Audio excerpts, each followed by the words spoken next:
yang bawa Alkitab kita mau angkat Alkitab kita, Alkitab juga boleh, Alkitab juga boleh. Yang nggak bawa Alkitab angkat tangan juga boleh. Sama-sama dengan iman percaya, sama-sama kita katakan dalam nama Tuhan Yesus, aku percaya Alkitab ini adalah firman Tuhan. Setiap kata kalimatnya sanggup memberkati aku. Dan hari ini aku pasti diubahkan, aku pasti dipulihkan dalam nama Tuhan. Sama-sama kita katakan amin. Kita buka Yohanes pasal yang ke-16 ayat yang ke-13 sebagai ayat pembuka kita dan pengantar pembahasan kita. Yuk, Yohanes pasalnya yang ke-16 ayatnya yang ke-13. Hari ini saudara dalam tema atau tema besarnya atau rally kita, rally ibadah Pentakosta atau rally pencurahan Roh Kudus. Jadi kita akan bahas tentang Roh Kudus.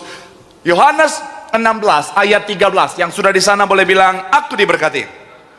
Yuk sama-sama kita baca. 3, iya. Tetapi apabila ia datang, yaitu apa? Roh kebenaran, ia akan apa? Seluruh kebenaran. Sebab ia tidak akan apa? Tetapi segala sesuatu yang didengarnya itulah yang akan apa? Dan ia akan memberitakan kepadamu hal-hal yang akan. Sekali lagi saudara, 3, iya. Tetapi apabila ia datang, yaitu apa? Sama-sama bilang sama saya Roh Kudus. Sama-sama bilang sama saya Roh kebenaran. Amin. Ia akan memimpin kamu dalam apa? Seluruh kebenaran. Sama-sama bilang sama saya memimpin pada kebenaran. Amin. Nah, ada banyak orang kadang-kadang berpikir begini saudara. Ada banyak orang berpikir bahwa tanda seseorang itu dipenuhi oleh Roh Kudus adalah ketika dia manifestasi, ketika dia penyembahan. Ada banyak orang berpikir bahwa apa? Tanda orang itu dipenuhi oleh Roh Kudus adalah ketika dia bisa berbahasa roh dan lain sebagainya. Saya mau bilang saudara, nggak salah. Roh Kudus bisa bekerja dengan cara itu. Tapi saya mau bilang saudara, Roh Kudus memenuhi seseorang karena Roh Kudus adalah Roh kebenaran. Maka yang akan nampak yang paling utama bukan ketika dia manifestasi atau dia berbahasa roh, tetapi yang nampak adalah kebenaran yang seutuhnya dalam kehidupannya. Katakan amin. Sama-sama bilang sama saya kebenaran. Amin. Jadi orang yang dipenuhi Roh Kudus yang paling nampak adalah kebenaran. Kenapa? Karena Roh Kudus adalah Roh kebenaran. Dan akan sama-sama kita akan bahas hari ini saudara, kebenaran apa saja yang akan nampak dari seseorang yang akan dipenuhi oleh Roh Kudus. Saudara, saya percaya sekali lagi melalui firman Tuhan hari ini, semua yang hadir, semua yang menyaksikan, semuanya pasti diberkati Tuhan. Sekali lagi tepuk tangan yang paling meriah buat Tuhan. Haleluya. So, judul khotbah hari ini adalah bicara tentang dipenuhi oleh Roh Kudus. Judul dulu, haleluya. Jangan dulu. Nah, ini dia, haleluya. Ini nih, orang multimedia belum makan malam kayaknya, haleluya. Sama-sama bilang sama saya dipenuhi Roh Kudus. Amin. So, apa kebenaran yang nampak dalam kehidupan setiap kita ketika saudara dan saya dipenuhi oleh Roh Kudus? Yang pertama saya mencatat akan menghasilkan pikiran yang benar. Sama-sama bilang sama saya pikiran yang benar.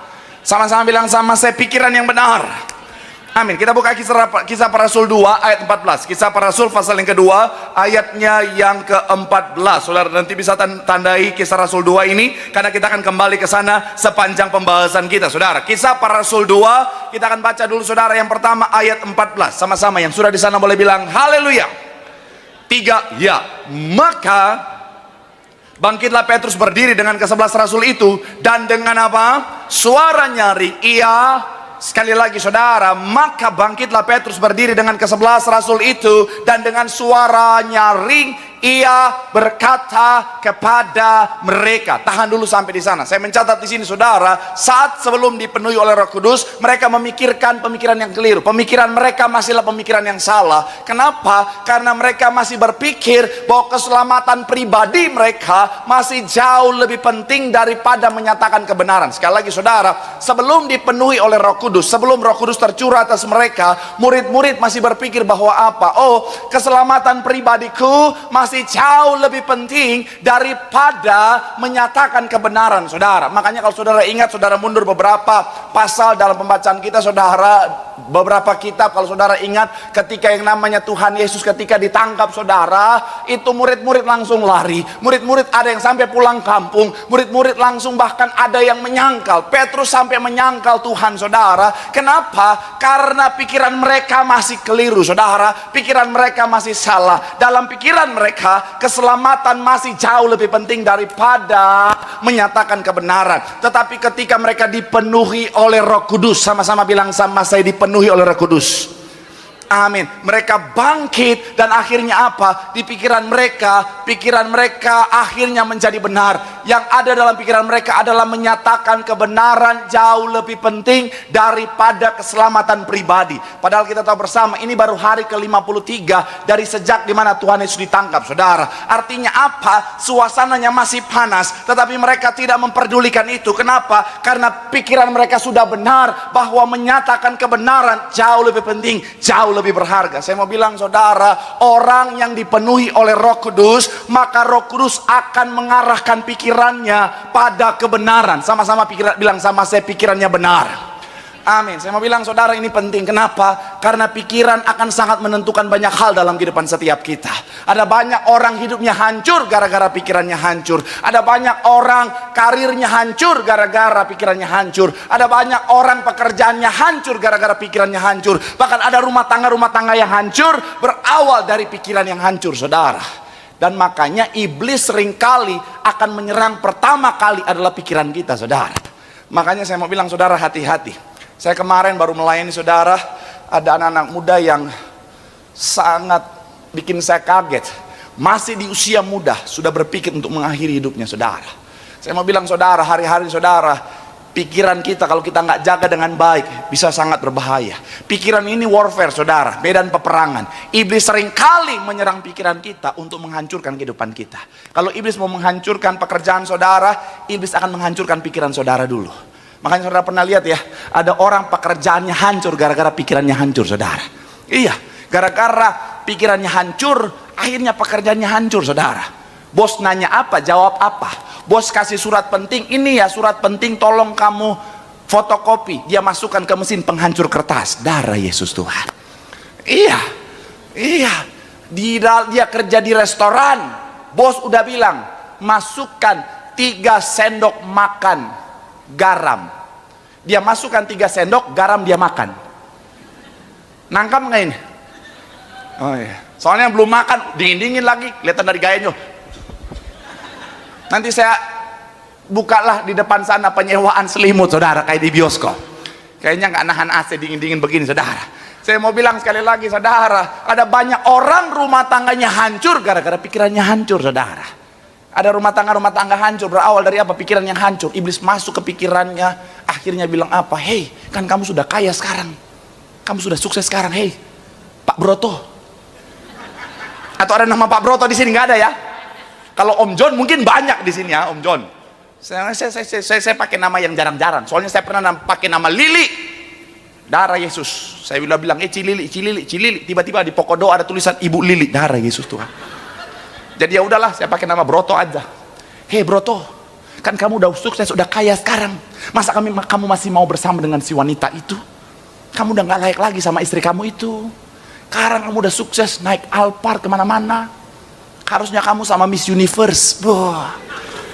Waduh, pikiran udah hancur. Udah langsung dia lihat istrinya gak layak. Padahal selama ini istrinya yang menemani dia dari masa masih pakai Supra Getter, saudara. Iya, atau Astrea Legenda. Oh Tuhan Yesus, memang bayangin Astrea Legenda itu. Waduh, saya Supra Getter masih ada lumayan. Ada Supra X-nya kerenan dikit, saudara. Motor apa? Suprax. Kalau Astrea Legenda, bodoh. Ada Brahma Kumbara di sana, saudara. Akhirnya apa? Pikirannya hancur, rumah tangganya bisa hancur, saudara. Makanya sekali lagi saya mau bilang, saudara, hati-hati dengan pikiran. Kalau hari ini kau mulai berpikir hal-hal yang gak benar, hal-hal yang tidak berkenan di hadapan Tuhan, pastikan kau minta Roh Kudus memenuhi hati dan pikiranmu. Supaya apa? Pikiranmu menjadi benar, katakan amin.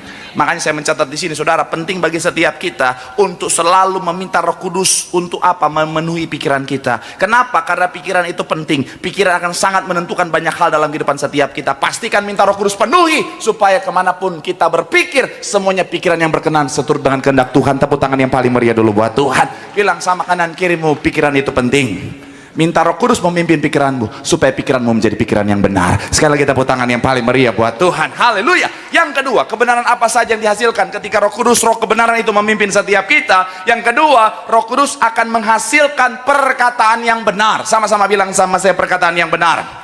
Sama-sama bilang sama saya, perkataan yang benar. Sama-sama bilang, baru muncul. Haleluya. Sama-sama bilang sama saya, perkataan yang benar. Coba kita lihat, saudara, ayat 1-4. Masih dalam Kisah Rasul 2 tadi, saudara. Kisah Para Rasul pasal yang kedua ayat 1-4.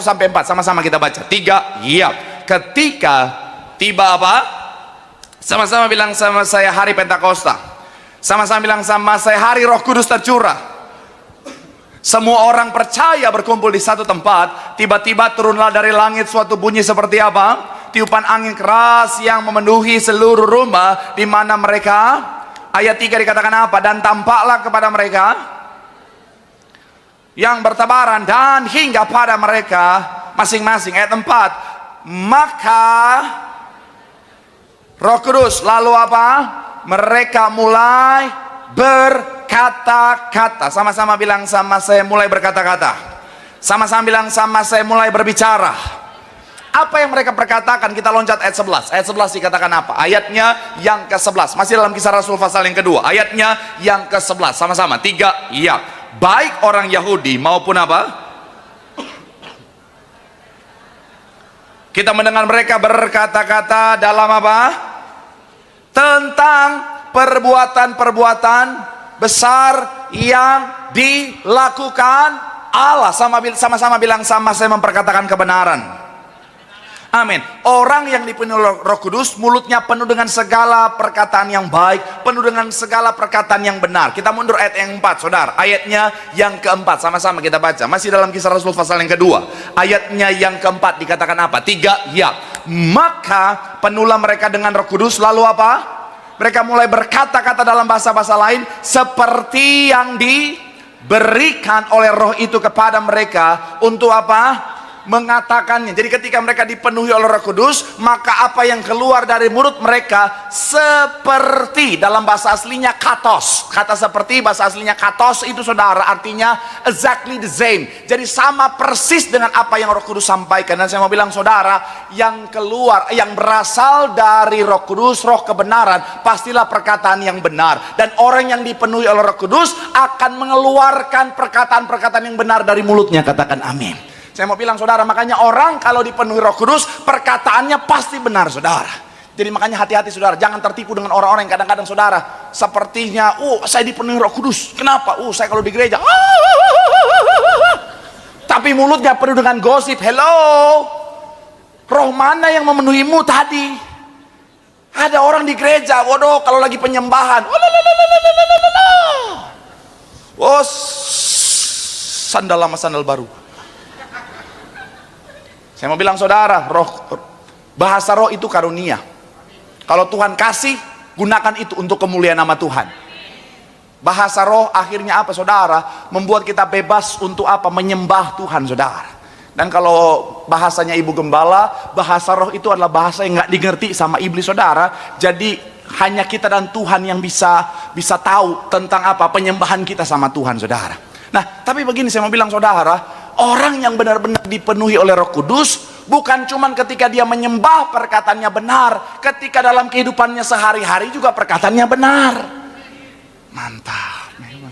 Ini memang jemaat-jemaat, tepuk tangan lu buat Tuhan. Haleluya. Mantap memang, ini jemaat-jemaat terpilih ini memang ini. Ini jemaat-jemaat yang kalau dibuka hatinya ada Tuhan Yesus. Haleluya. Di belakang Tiberias. Haleluya. Sebelah kiri Ibu Darniati. Haleluya. Sebelah sini Gading Nias. Haleluya. Di sini Warakas. Haleluya. Saya mau bilang, saudara, iya dong. Orang percuma, mohon maaf ya. Saya nggak percaya kalau orang katanya dia dipenuhi Roh Kudus karena dia nyembahnya Allah. Tapi habis itu baru keluar gereja, mulut yang sama dia pakai gosip. Ya Tuhan Yesus. Saya mau bilang, saudara, Roh Kudus apa yang penuhi dia tadi, saudara? Ada orang kalau nyembah nakutin iblis aja, ngeri lihat dia, saudara. Betul, kalau lagi nyembah, sampai air mata campur ingus, campur jadi satu. Tapi kalau fitnah orang, ya Tuhan, fitnah orang pakai air mata lagi. Gue tuh begini tuh karena dia. Padahal orang itu nggak ngapa-ngapain, cuman mau kambing hitamkan orang aja, saudara. Ada loh. Saya juga kaget, ada orang-orang macam begitu, saudara. Bisa fitnah orang pakai air mata. Saya mau bilang, saudara, buaya aja minder lihat dia, saudara. Darah Yesus, buaya bilang, gua aja buaya nggak gitu-gitu amat. Oh Tuhan, saya mau bilang, saudara, orang yang dipenuhi Roh Kudus perkataannya pasti benar, katakan amin. Dan saya mau bilang, saudara, kenapa Roh Kudus menuntun kita pada perkataan yang benar? Karena dalam perkataan kita ada kuasa, katakan amin. Makanya pastikan apa, saudara, hati-hati dengan perkataan kita. Pastikan kau jaga perkataanmu benar. Kenapa? Karena di mulut kita ada kuasa. Selalu perkatakan perkataan berkat, katakan amin. Kalau kau mau rumah tanggamu diberkati, perkatakan berkat untuk rumah tanggamu. Kalau kau mau bisnismu diberkati, perkatakan berkat untuk bisnismu. Kalau kau mau kesehatanmu diberkati, perkatakan berkat untuk kesehatanmu. Ada banyak orang Kristen kadang-kadang saudara ngomong sembarangan. Ngalamin masalah, tantangan sedikit langsung bilang, mam, tit, sensor. Saya tidak mau kata-kata tidak berkat keluar dari mulut saya. Nggak usah tepuk tangan, nggak usah. Besok aja, besok kita ketemu lagi di sini. Iya, saya mau bilang saudara, iya kan? Jangan sampai kita orang Kristen kadang-kadang saudara mulut sembarangan saudara. Dikit-dikit, waduh, sensor. No, terima kasih udah melanjutkan. Iya kan? Kadang-kadang ngomong sembarangan. Wah, kalau begini Bapak Pendeta, hancur bisnis saya, hancur. Ya hancur beneran bisnisnya. Oh, kalau gini Bapak Pendeta, wah suami saya kabur beneran suaminya. Aduh Pak Pendeta kalau gini mah, amsyong beneran itu saudara. Saya mau bilang saudara, selalu perkatakan perkataan berkat, amin. Sekalipun mungkin bisnismu hari ini sudah mau hampir bangkrut, ucap berkat untuk bisnismu. Bisnisku akan bangkit, bisnisku akan pulih, bisnisku akan diberkati, amin. Amin. Sekalipun kesehatanmu lagi drop, ucap berkat, aku sehat, aku sembuh, aku pulih. Jangan malah nyanyi, lumpuhkanlah, oh Tuhan. Sekalipun suamimu galak, Bu. Shalom ibu-ibu. Sekalipun suamimu galak, Bu, ucap berkat untuk suamimu. Terima kasih buat satu ibu yang sudah beriman. Banyak ibu-ibu langsung bilang, aduh Pak Pendeta, kalau yang pekerjaan saya aminin Pak Pendeta, kalau yang bisnis saya aminin, yang kesehatan saya amin, kalau soal suami Pak Pendeta, Tuhan, sampai dunia kiamat kayaknya, nggak boleh Bu, tetap perkatakan Bu, dalam nama Yesus suamiku yang baik.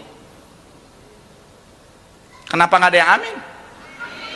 Sekali lagi, suamiku yang baik, suami yang cinta Tuhan, suami yang suka bagi-bagi rezeki. Rezeki aja kencang aminnya. Oh haleluya. Tapi saya mau bilang saudara, ya karena apa? Di mulut kita ada kuasa saudara. Saya kemarin habis saya khotbah begini saudara, seorang ibu datang sama saya, Pak Pendeta tolong doakan Pak Pendeta rumah tangga saya, Pak Pendeta rumah tangga saya soalnya lagi lagi berat banget, soalnya suami saya tuh Pak Pendeta galaknya bukan main. Tuhan, ibu-ibu langsung curhat sama saya, suaminya galaknya bukan main. Saya langsung bilang, ucapkan berkat. Ada satu kesaksian saudara, seorang ibu, bapaknya ini, suaminya ini saudara, pokoknya katanya udah buaya aja udah kalah, udah biawak level tinggi gitu saudara. Memang roh aligator berkuasa atas hidupnya saudara. Ya pokoknya aneh-aneh, suka sana kemari. Memang persis kelakuannya kayak yang viral kemarin tuh sama yang Korea itu saudara, yang YouTuber Korea, tiba-tiba ada bapak-bapak datang, halo, itu saudara. Iya, ini terjadi di Konoha, bukan lagi saya bilang di Indonesia, bukan yang di Konoha sana. Nah jadi takutnya dia nonton somasi lagi, tidak ada ketenangan. Tapi akhirnya saudara, pokoknya memang nih aligator bener saudara. Nah istrinya udah bingung mau ngapain, curhat sama saya bilang, Bu, doain suami, ambil minyak urapi setiap dia tidur, urapi dalam nama Yesus, dalam nama Yesus.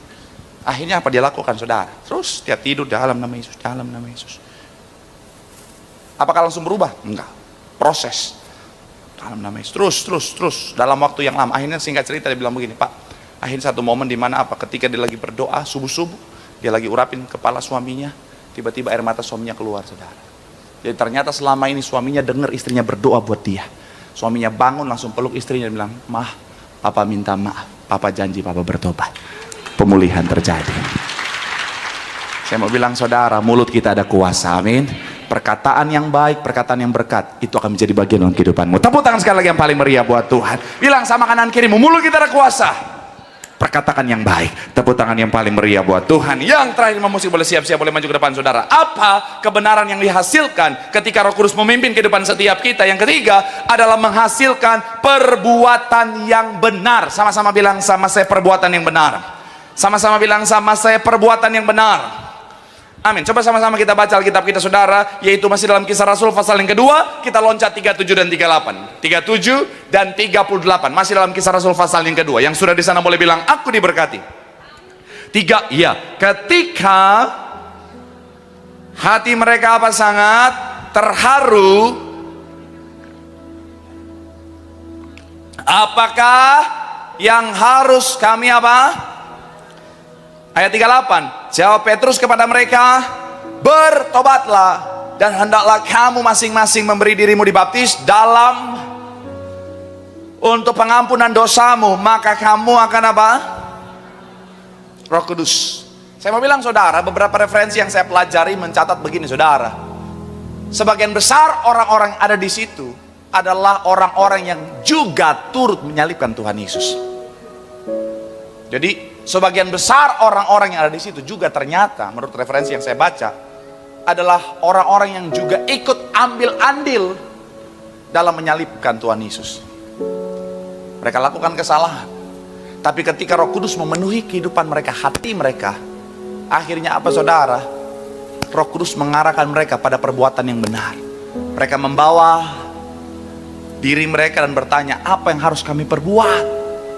Dan akhirnya apa? Petrus berkata kepada mereka, bertobatlah dan hendaklah kamu masing-masing memberi dirimu dibaptis. Sama-sama bilang, sama saya menuntun pada pertobatan. Amin. Orang yang sudah dipenuhi oleh Roh Kudus, pikirannya, perkataannya, dan perbuatannya akan menuju pada kebenaran. Sama-sama sekali lagi bilang, sama saya, perbuatannya benar. Amin. Jadi jangan anggap remeh soal perbuatan. Kadang-kadang ada orang suka gini, nggak apa-apa Pak Pendeta, saya memang kelakuan saya begini, tapi hati saya baik. Saya memang kadang-kadang Pak Pendeta gitu, Pak Pendeta, kalau orang macam-macam saya tonjok langsung dia Pak Pendeta, tapi hati saya baik. Nggak sesuai. Saya mau bilang saudara, perbuatan itu penting saudara. Apa sih yang paling penting dalam kekristenan? Sama-sama bilang, sama saya, iman. Tapi iman tanpa perbuatan, yes. Jadi saya mau bilang saudara, hati-hati, jangan anggap remeh perbuatan. Perbuatan akan sangat menentukan kehidupan kita saudara. Makanya ayat terakhir kita, Matius 7, 21-23. Mungkin saudara, banyak orang Kristen takut baca ayat ini saudara. Coba kita baca ayat 21-23, dikatakan apa? Bukan Tuhan akan masuk ke dalam kerajaan sorga, melainkan dia yang melakukan kehendak Bapakku yang di sorga. Ayat 22 dikatakan apa? Pada hari terakhir banyak orang akan apa? Berseru kepadaku, Tuhan, Tuhan, bukankah kami bernubuat demi namamu dan mengusir setan demi namamu dan mengadakan apa? Tahan di sini dulu ayatnya. Pertanyaan saya, kira-kira orang Kristen nggak ini? Hai? Ya. Kira-kira orang yang dengar firman nggak ini? Bisa jemaat nggak ini? Bisa pelayan gereja nggak ini? Bisa singer nggak ini?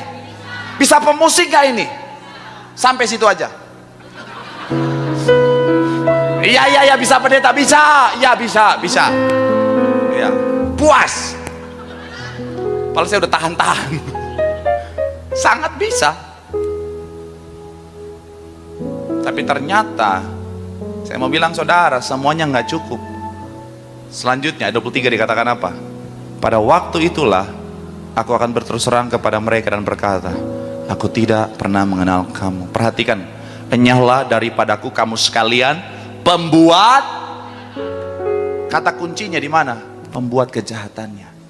Kita boleh lakukan mujizat, kita boleh jadi orang yang menyuarakan kebenaran dengan luar biasa, tapi ternyata kalau masih ada perbuatan jahat dalam hidup kita, tiba waktu pengangkatan Tuhan akan bilang, sorry, aku tidak mengenalmu.